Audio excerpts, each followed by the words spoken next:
জনপ্রিয় কণ্ঠশিল্পী কনক চাপা আবারও সরব হয়েছেন রাজনীতি অঙ্গনে।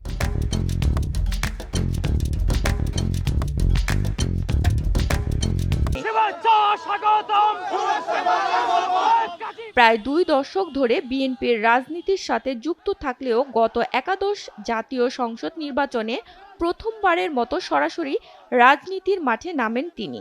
মাঠে নেমেই তিনি সিরাজগঞ্জ 1 থেকে বিএনপি দলীয় মনোনয়ন নিয়ে ধানের শীষ প্রতীকে নির্বাচন করেন।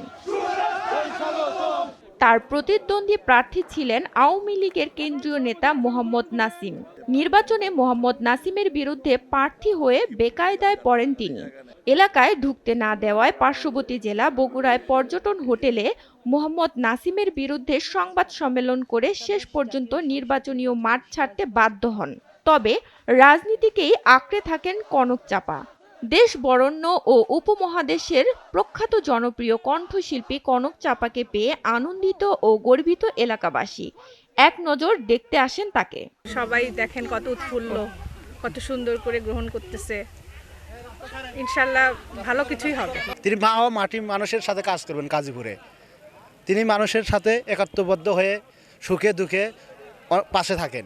রাজনীতি সে সক্রিয় হয়েছে, এই জন্য আমরা এলাকাবাসী সবাই তার জন্য আনন্দিত, এবং সে আসছে এই জন্য আমরা সবাই তাকে আনন্দের সহিত গ্রহণ করে নিছি। রাজনীতিতে গুণগত মানের পরিবর্তনের জন্য কনক চাপার মতো গুণী ব্যক্তিদের প্রয়োজন আছে বলেই তার সঙ্গে কাঁধে কাঁধ মিলিয়ে কাজ করছেন বলে জানান স্থানীয় নেতাকর্মী। 6টা ইউনিয়নের চরবাসী কনক চাপাকে এত মনে প্রাণে ভালোবাসে যে ওনার নাম শুনলেই অনেকেই তার সাথে দেখা করতে চায় এবং কথা বলতে চায়। মনে প্রাণে চর অঞ্চল থেকে 6টি চর অঞ্চল থেকে আমরা মনে প্রাণে তার কাজ করব। কনক চাপা জানান, রাজনীতি অনেক কঠিন জেনেও মায়ের সামাজিক কর্মকাণ্ডে সম্পৃক্ততা দেখে তিনি উৎসাহিত হয়েছেন। তাই সঙ্গীতকে বুকে লালন করে রাজনীতিকে আঁকড়ে ধরে সমাজ ও রাষ্ট্রের অসঙ্গতিগুলোকে দূর করতে বাকি জীবন কাজ করার ইচ্ছে নিয়েই তিনি রাজনীতিতে নেমেছেন।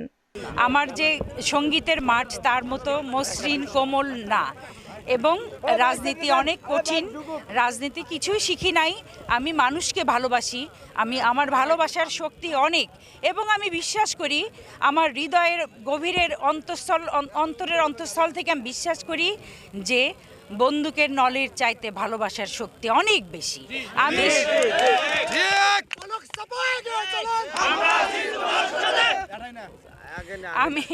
আমি সেই ভালোবাসার শক্তি দিয়ে সমস্ত মানুষের মন জয় করব, এবং তাদের যে অসুবিধা, তাদের নানান রকম দাবি, তাদের যে ন্যায্য পাওনা, সেগুলো বুঝিয়ে দেওয়ার ক্ষেত্রে আমি তাদের পাশে থাকব ইনশাআল্লাহ।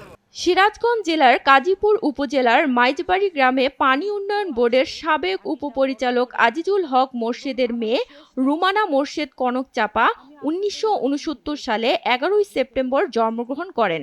1994 সাল থেকে তিনি বেতার, টিভি ও চলচ্চিত্রের পেশাদারী শিল্পী হিসেবে সঙ্গীত পরিবেশন করেছেন।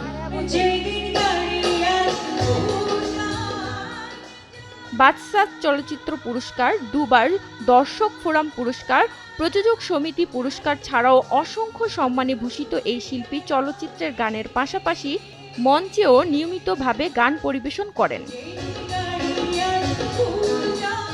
এসিটিভি ডিজিটাল।